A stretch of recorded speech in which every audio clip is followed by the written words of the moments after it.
Well, today was a day for the ages. Bungie just released so much information about Marathon. Like, I can't even talk about it all because it's just insane amounts of information across a bunch of different creators' channels. And if you're like me, you're having trouble just processing everything. I mean, it took me literally all day to watch all of the content that was out there. And so I decided to sort of put all of that stuff together in a video like this that shows you some things that maybe you didn't actually get to see in the main gameplay reveal. A bunch of conversations happened with various content creators and devs, and those interviews are all on YouTube and you can check them out. I'll have links in the description. But basically, there was a lot of information in there that just really wasn't talked about on the stream itself. And I thought it'd be nice for you guys if I just kind of collected all that information and showed you what I got. So let's get into it. This is 35 things that Bungie didn't mention on the gameplay reveal stream. Let's go. All right, so I don't have these in any type of order. This is just how I received them as I was watching through these streams. And shout out to the 3 creators that I watched their full dev interviews in order to get some of this information. You should definitely check them out. They're awesome creators. We've got Aztec Ross, we got Scaro9, and of course, Dr. Lupo. Awesome, big creators. They know what they're doing. They got to play the game early. I didn't, and so I had to catch up like this. So anyway, let's get into the list. So the first thing is there's going to be seasonal wipes to this game, which means you're going to lose all of your loot as the season ends. They did not specify how long a season was, but my anticipation is going to be somewhere around a quarter of the year. That's usually the length of a season, but in some games, it's like every 6 months for wipes. So we really don't know at this point in terms of length, but there will be seasonal wipes. Your whole account will get wiped except for certain things. There are going to be ways to commemorate your progress within a given season, and you take that with you on your account to the next season. As far as loot, anything you pick up off the ground, your kit, your builds, all your guns, all of that stuff gets wiped every season. Now, in addition to that, the new seasons will bring new ways to play, new ways to earn that stuff back, and potentially new contracts and new map mechanics. They did not say anything about the maps changing necessarily. They alluded to trying to keep the game fresh, and obviously with the addition of new characters or new guns or new meta or new attachments, the game is really going to feel fresh at all times, especially when you have to reset your whole account every season. Up next, there was a mention of a 6th runner. So let's just quickly go over the runners we have so far. So you've got Locust, you've got Glitch, you've got Blackbird, and you've got Void. All 4 of those will be playable in the alpha if you get into the alpha. There are 2 other runners that are sort of a mystery at this point. One is called Thief. We've seen her in some of the art that's been released before this gameplay reveal, but they will not be playable in the alpha state. I think they're going to be added later on and probably at launch. And then there was a 6th runner that was mentioned by Scaro9 as to be some sort of lifeline-like character from Apex Legends. It's a healing runner that has these healing properties like a bot that can heal your teammates or heal you or pick up a down teammate, that sort of thing. So it reminds me a lot of Lifeline. Obviously, the art design for that character is going to be a lot different than a Lifeline, but I think they're just using the keyword Lifeline, or maybe it was just Scaro using that word, so I'm not really sure. But basically, that's going to be the 6th runner, and those runners should all be available at launch. All right, next up, we have multiple maps, and some of those maps are going to be unlocked by the players. So there's a lot of secrets, a lot of things that we will uncover as we play the game, and one of those things is unlocking multiple maps. At least that's the plan right now. Everything that I'm telling you could change considering we are actually just in an alpha state. Like everything that these content creators played, everything that these playtesters have played so far has been an alpha state of the game, and there are a lot of things that are in active development as we move forward. But as of right now, one of those things could be an unlockable map that the player base has to unlock collectively. Next up, we have cosmetics confirmed for both the runners and the weapons. And this I sort of take like weapon ornaments or various versions of the same weapon in Destiny 2, and characters are probably going to be something like skins. They didn't go into details on whether you could customize the head separately from the torso or, you know, the arms or the legs. They just confirmed that there will be various ways to customize your runner in a cosmetic only fashion. Now, to me, this opens the door for microtransactions, and since the rumors have been that this game is going to launch at a $40 price point and not a full price game, this is definitely likely. I think we're definitely going to see some microtransactions around cosmetics in the game, like skins or, you know, gun skins. I think that's going to be a thing. Pricing hopefully is not super expensive, but I think the model is going to be something like the Apex Legends model, which hopefully it's a little cheaper considering Apex Legends is a free game to play and then you pay for the development using the cosmetics. That's a little bit different considering this game they're asking for us to pay $40 up front. To be clear, they haven't confirmed a price, but that's the rumored price at this point. All right, at number 5, there's no social hub yet. However, this is something that the community has been asking for. So it seems as though the feedback has gotten to the developers. Almost all of the developers that I listened to today said that a social hub is something that they're thinking about. And whether that's going to be like a firing range or some sort of tower-like situation like in Destiny 2, we're not really sure. This is something that's in active development, but they are thinking about it. Number 6, we have no 4 in the game, and there's not really a plan to bring a bunch of alien races into the game right now. So I did a video not too long ago talking about all of the PvE enemies of the previous marathon and how that should indicate what we're going to see in this marathon. However, the storyline is a little bit different. So we are going to be mercenaries going into this planet, dropping into these raids or these games, and the UESC is going to be our main antagonist for now. One of the devs actually alluded to the fact that they are absolutely thinking about the future enemies for the game, and he really kind of hinted at the fact that they might bring in some of the older aliens, but he didn't actually say that, so we can't really confirm. But what we can confirm is at launch, there are no 4 in the game. We only have these fit compilers, which are awesome. They look really cool, and I'm glad that they're there.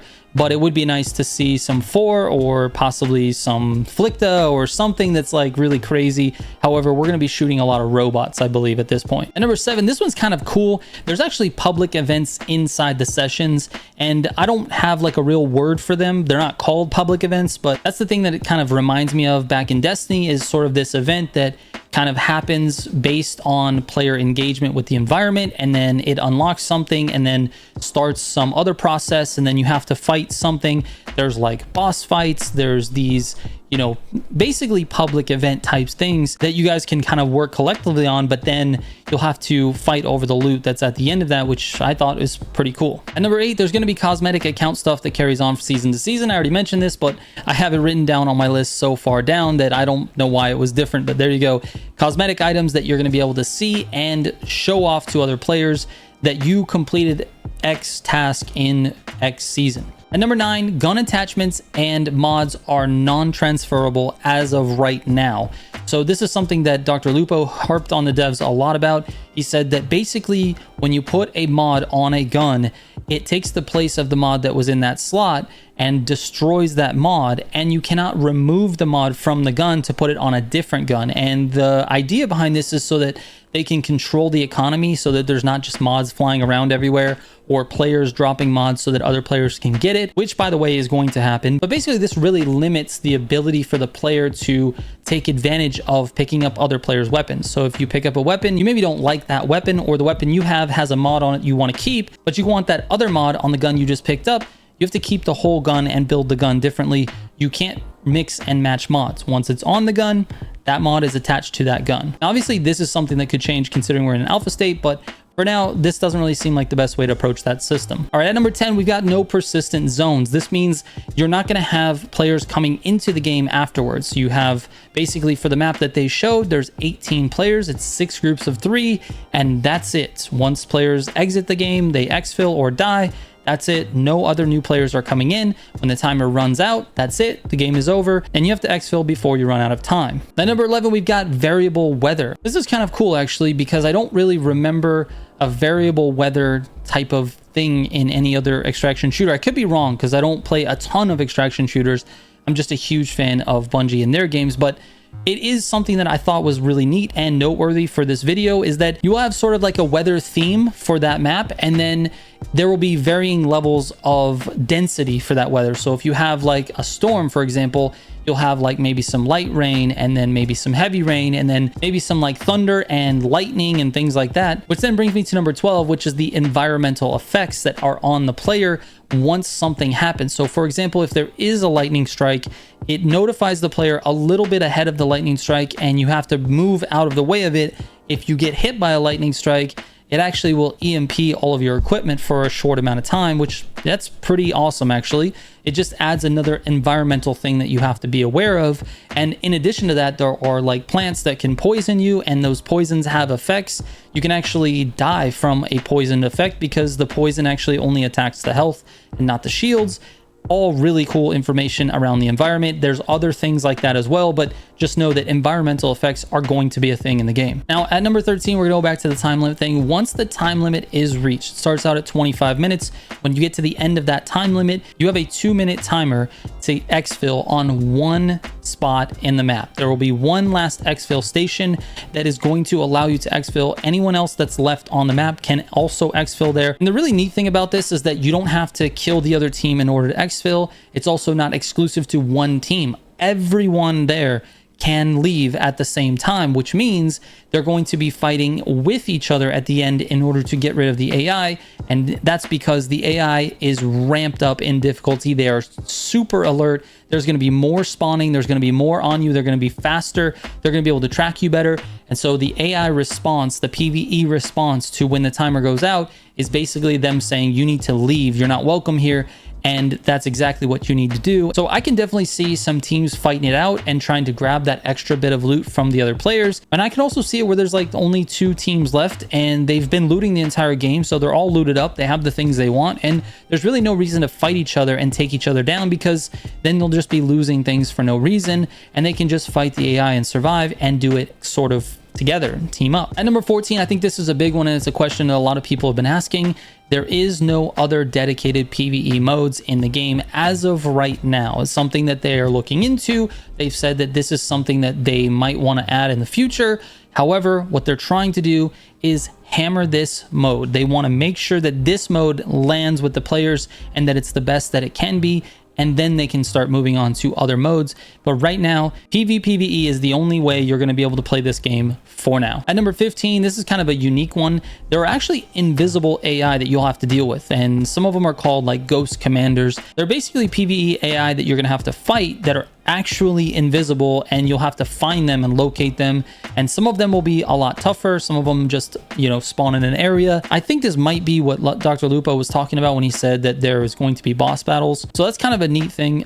Just an extra tough AI model is awesome. All right, at number 16, we've got no insurance for the loot. There's no way to protect your loot as you go into a raid or into a match. There's no lockbox, there's no insurance, there's no nothing. When you die, you lose everything that you brought in, along with anything that you may have looted along the way. Now, some of you might view this as a super harsh tactic. This is sort of a staple of extraction shooters, is that there's this high risk, high reward type of gameplay, and it feels great when you get out and you have a bunch of loot, and it feels terrible when you don't get out and you lose everything that you've got. And that brings me to number 17, which is data cards.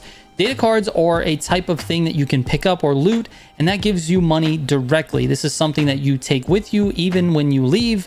The money goes straight into your account. It's not something that you're holding. It's something that as soon as you pick it up, it goes into your account, it goes into your money, and then it's done. So those are things that you can actually sort of leave with, so to speak, even though you're not leaving with anything physical.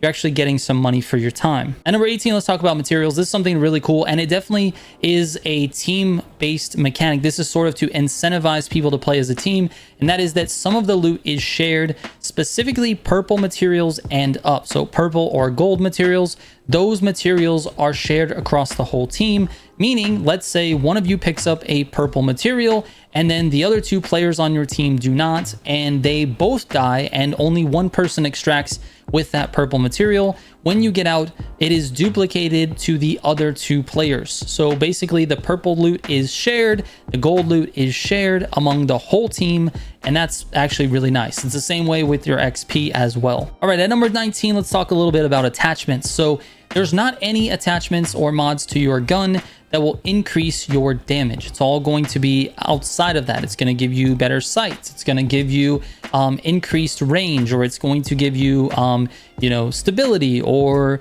possibly faster movement or something along those lines. But the weapon damage is the same no matter what variant or level of gun that you actually have. So basically people who don't have anything and they're coming in with sort of a sponsored kit, so to speak. It's a kit that one of the vendors will give you that is fairly comparable to what everyone else has. If you have some skill and maybe a little bit of luck, you can definitely take out some players that are more geared up than you. At number 20, you don't have to exfil in order to increase your XP with your factions. It's actually pretty cool because then it makes it feel like you're not wasting your time playing this game. These games are very long. They're 25 minutes, possibly 30 minutes if you count like loading times and things like that and inventory management. So it's actually crucial that Bungie is conscious of the player's time and their investment in the game. I think in order for this to be attractive for casual players, that sort of system needs to be in place, and it is. So basically, even if you die in your run, you can still get XP for your factions. At number 21, this one was talked about like just for a split second, but basically Aztec Ross asked his dev if there was going to be like one-of-a-kind type loot, like really extremely rare loot. And the answer that the dev gave was a little bit obscure, was a little bit vague, but basically he said that this is something that their teams are talking about. And he sort of alluded to the fact that they want there to be a heavy focus on really rare things that you can feel really proud of when you find and when you loot. So that's something that really speaks to me as a player. I think that that type of like really extremely rare type of gear is really cool. It makes other players want to grind and try to find it as well. So anyways, kudos to them for thinking about it. It's not in the game quite yet, but it is something that they're actively working on. At number 22 and 23, we've got cores and we've got implants. These are things that you would put on your character to increase the build. The cores are actually like gameplay buffs. This is described by Scaro9. He talks about the cores being gameplay buffs and the implants being more like stat modifiers. So gameplay buffs meaning like your pings last longer, or like killing AI will reward you with a little bit of health or something like that. And the implants being stat modifiers, and those are more like fast revives, etc., things like that. So anyway, shout out to Scaro9 for that information. He put out a really great video on that, and you guys should check it out. Again, links to all these creators and the information in the description. All right, at number 24, in terms of like chests and keys and all this stuff, there will be locked chests, which you have to find a key in order to get into it. There will also be locked rooms that require a single key. Once you find the key, it'll unveil where the room is, and then you can go and loot that room, and that's where all of the best loot actually is. So you definitely want to pay attention to what keys you get. This is sort of a common mechanic of most extraction shooters, but just felt like it was necessary to let you guys know it is in the game. All right, at number 25, as far as guns changing hands, meaning a gun gets looted by one player from another player, and then that player loots it from another player, and then that player loots it from another player. And as time goes on, that gun becomes scrap. So it basically gets marked for scrap, and then it's not worth anything and you can't use it. The player that picks it up when it is scrap, it's just going to turn into whatever its monetary value is at the time. They said basically this mechanic is to make sure it cleans out and drains out the economy so that there's not just a billion guns running around there. All right, at number 26, you can queue as a solo player, but there is no solo queue. So basically you can go in solo and just fight it out. You're going to be going up against teams of 3, but there's no way to actually go into a all solos queue, meaning everybody that queued in is a solo. Now they're looking into it. It's something that they want to develop possibly in the future, but they really wanted to have an emphasis on the team play first, get all of those mechanics down, and then like I said, they can add things later. At number 27, this is something that was a nitpick thing for me on Tarkov, and that is that the inventory is managed for you, not in Tarkov. In this game, the inventory is sort of managed for you, and what I mean by that is that it's arranged for you. It divides everything up, it sorts it. That's a better word to say, sorts it. The inventory is sorted for you. You obviously have to manage what you want to keep and what you don't want to keep. There are also certain things that are just not worth anything, and the game will just auto sell them as soon as you leave. And all of that stuff is done automatically. It all sorts into different categories of things that, you know, isn't worth anything, that just gets sold right away. And then you have various categories of things that everything stacks up for you in your inventory. You don't have to worry about, you know, Tetrising it around like you do in Tarkov. All right, at number 28, let's talk about matchmaking. Matchmaking is actually done on an XP point basis, not a skill-based system. It's kind of based on your playtime, right? So XP points are going to be earned as you play the game. So the more XP you have, obviously the more experienced you are at the game. And so they're going to be matchmaking you based on that. Now, they don't want super experienced players to be playing against newbies who have no idea what's going on. So as you play, you're going to be playing against more and more experienced players. And obviously, this could create issues when it comes to like Smurf accounts, because people would just create second accounts and then they're just playing against Smurfs, even though they are actually experienced players. So we'll see how they end up handling that situation. But it is something that the devs mentioned as something they're watching and something they want to account for. And that brings me to 29. As of right now, there is no Smurf protection. So they don't have anything currently in place. This is still in development. It is something, like I said, that they're definitely trying to attack. At number 30, the game is fully cross-play, fully cross-save. So everybody that's on PC can play with anyone that's on PlayStation, can play with anyone that's on Xbox. You can save the game on Steam and you can go and play it on PlayStation or Xbox or whatever you want to do, but it is completely cross-save, cross-play. All right, at number 31, there will be ranked play. So they didn't really detail what exactly that means, but there is going to be a ranked queue for this game, and that is kind of exciting. I hope they do a specific rewards track that's tied to the ranked, because otherwise it just feels like it's for bragging rights, and it doesn't really feel like there's any type of like incentive to go and do that and just put yourself through that pain.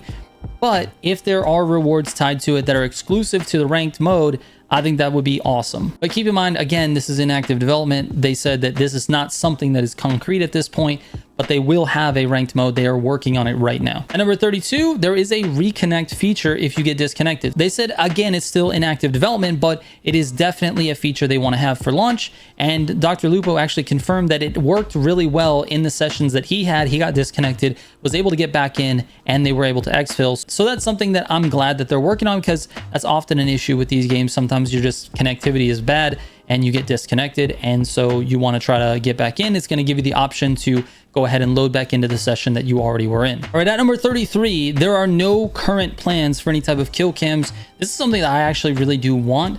If someone shoots me and I just die out of nowhere, maybe I get sniped from someone in a bush, I would like to know where they were, and I would like to see how they did it, because that allows me to grow as a player and figure out, oh, they're running this gun, oh, they have this, maybe this attachment, or, you know, this setup, or whatever the case is. But it allows me to understand what exactly happened so that I can maybe prevent that in the future. It's not really so that I can see their position necessarily, but maybe when the entire team dies, maybe then they can show us the kill cam of how we died. Would be nice to have that, but they said this is not something that's going to be in the game. And then finally, number 34, the last one, is player trading. This is a question that's kind of going around various discords.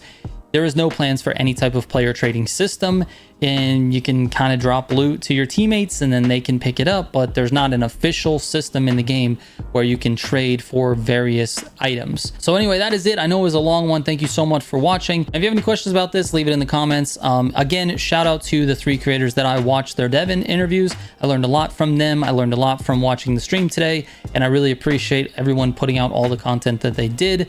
Go into the description right now. Make sure you subscribe to those channels as well. You probably are already, considering I'm a much smaller channel. But anyway, I appreciate you guys watching my video instead. Thank you guys so much. I will catch you on the next one. Trigger out.